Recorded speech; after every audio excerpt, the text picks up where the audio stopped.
Brian Urlacher is here, the Bears Hall of Famer. Busy weekend, Canton, Ohio. Look at Mr. Hall of Famer who joins us on the program. How did it feel this weekend?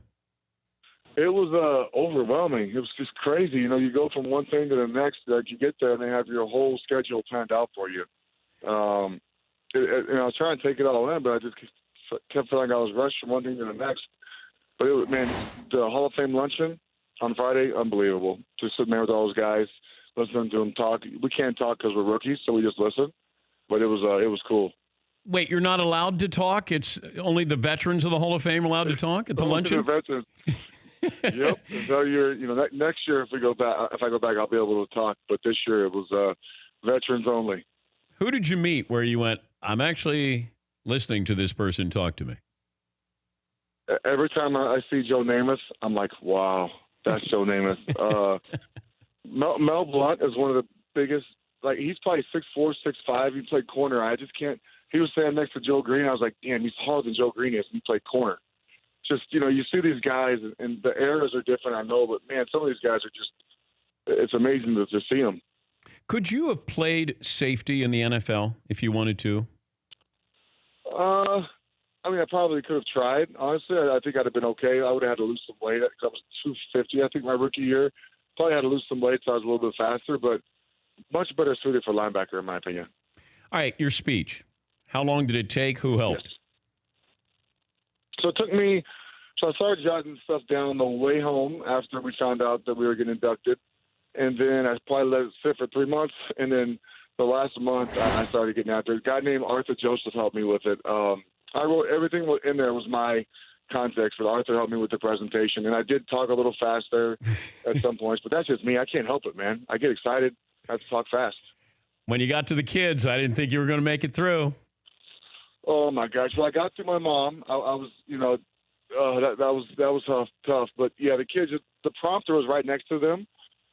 So I wasn't looking right at them, thank God. Because if I was looking right at them, I would have lost it for sure to see their faces. So I was looking right beside them. And because if I'm looking right at them, I'd have been finished. But I've been like a little baby up there. But your mom, too, had to be tough. I mean, that's, at least your kids are there. But when you're talking about mom, man, and I give you credit because, everybody's watching. And you're like, I got to get through it. And your mom was always there for your games. She was unbelievable. Obviously, you heard what I said. But, man, luckily I rehearsed the speech quite a few times. So I gone through that part. But what you can't account for is the emotions you feel when you're up there. And all the people watching, my whole family was sitting right in front of me. They're literally 50 feet in front of me. I'm looking at everybody. So I just couldn't take that into consideration when I was up there. But I did a good job of pausing and taking a breath when I felt it coming on and just waiting and letting it pass. How did it feel putting that jacket on? Unbelievable. We got it in the mail, and I put it on for about 10 seconds to make sure it fit. Took it off real fast because I wanted it to be special when I put it on that Friday night. I wanted it to be special. So I took it off real quick and sent it back to him.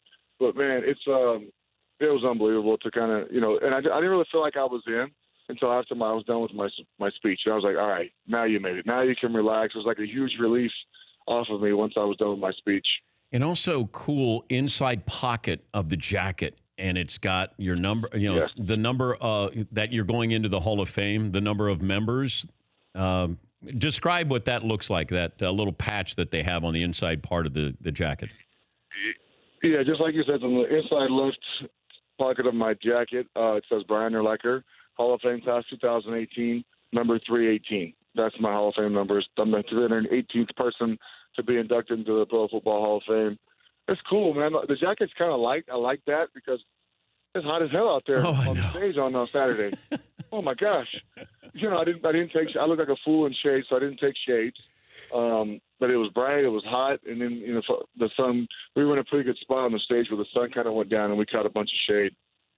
Which member of your class looks like they could still play?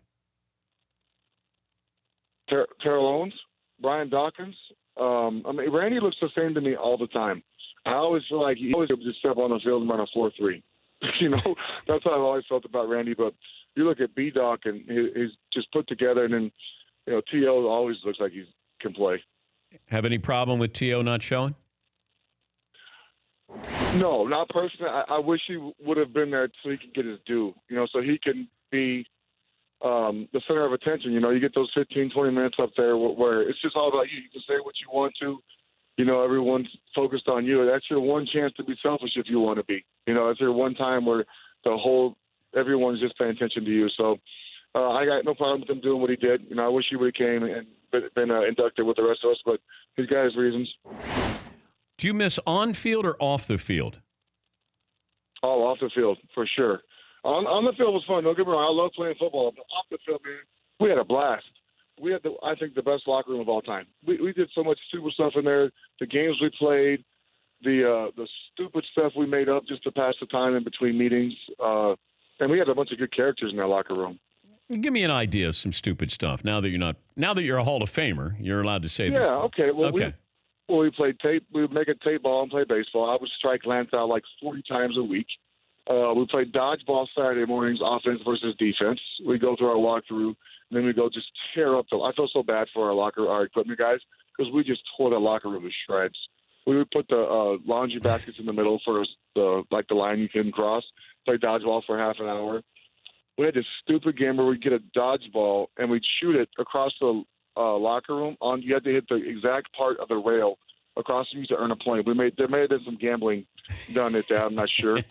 Another game where we throw the ball into the trash can from 30 feet away. Possible wagers made on that as well. Just stupid games. Just soccer game. We broke every light in the locker room. Just good times, man. You got to pass the time somehow. Did Cutler, was he part of dodgeball? Oh, yeah, he hit me in the chest one day hard. I was a smart guy and took my shirt off because it was hot. And I think there was like 3 or 4 of us left on each side, and Jay just drilled me right in the chest. I had a big circle on my chest the rest of the day. Have you seen? I didn't catch it either. It bounced off of me. Have you seen Very Cavallari? Have you seen Cutler's reality show? I have not seen it, no. Oh, my God, Brian. I don't know what you dealt with Cutler, but I have greater appreciation for how he is. He doesn't give a damn. He doesn't want to do anything. Huh? Oh, my God. I feel bad for his wife because he just wants to drink beer. Really? Oof. I don't see him as a beer drinker. I mean, if you can get away with it at home, good for you. Oh, that's a good thing. If you can do nothing at home, that's a win right there. He'll watch videos of like a deer blind, like you could do a live look in on YouTube. He just sits around and doesn't do anything. I mean, it's fascinating. Fascinating. Does he work out or anything, or does he just sit around all day? It doesn't look like he's working out. Yeah, maybe I'll zoom in one of these days and try. I mean, I watch a lot of stupid shows on TV, but I'm not saying that his show's stupid, but I haven't caught that one yet. How's retirement treating you? I'm having a great time. I feel like now that school started again for the kids, so my son has flag football practice from 2:45 to 4, tackle practice from 6 to 8, and then the weekends are just, it's unbelievable how busy we are. My daughter's in the off season right now. She'll start basketball in probably 2 months, and my oldest doesn't play any sports. She's just like a super straight A honor student, smart girl. She only goes half a day now because she's a senior. So, my life still revolves around them. I get up and do school thing, and then I go work out, ride my bike, and try and pass the time the rest of the day. But no, like you get that feeling sometimes. Your body will tell you it's a certain time of the year. Certainly when you play football, are you going to have that where it's like tapping? My body says keep doing what you're doing. Oh, it's enjoying itself right now. It doesn't want to be hit or hit anybody else. So it's telling me to keep doing what you're doing. If you could pop one more guy, one more time, who would you want to pop? Yeah, you got one pop left in you. You can hit anybody. I got ran over really bad by Jerome Bettis one time. And I mean, I think his shoe left an imprint in my chest as he ran over me. So I'd like to get a pop on him, but I don't know if it'd be a good pop, but just like a solid hit where maybe I didn't go backwards. And even if I just stood him up, I'd like to hit him because I'm talking about, there's a picture of it I've seen a few times that people ask me to sign and I refuse to sign it, that I'm flying backwards and he's about to score. So I'd like to get a good pop on Jerome, if that's even possible to get Jerome. Does that come up in conversation at the Hall of Fame weekend? No, every time I see Jerome, though, I'm like, oh, hey, man, how you doing, buddy? Are you okay? You feel bad for me still? But we never. I see him. I see Jerome a lot, not just the Hall of Fame. I see him at a lot of functions. A lot of guys do a lot of golf tournaments and stuff, and I see him out those all the time. Is this a game that was in the snow? It was at Pittsburgh in 2005. We had won I think 8 straight games or something like that, and they had to win the rest of their games to get in the playoffs. They beat us, won the rest of their games, and they won the Super Bowl. That was his last season. Pretty good send-off. Hey, it's great to catch up with you. Congrats. What did the kids think of how your bust looked?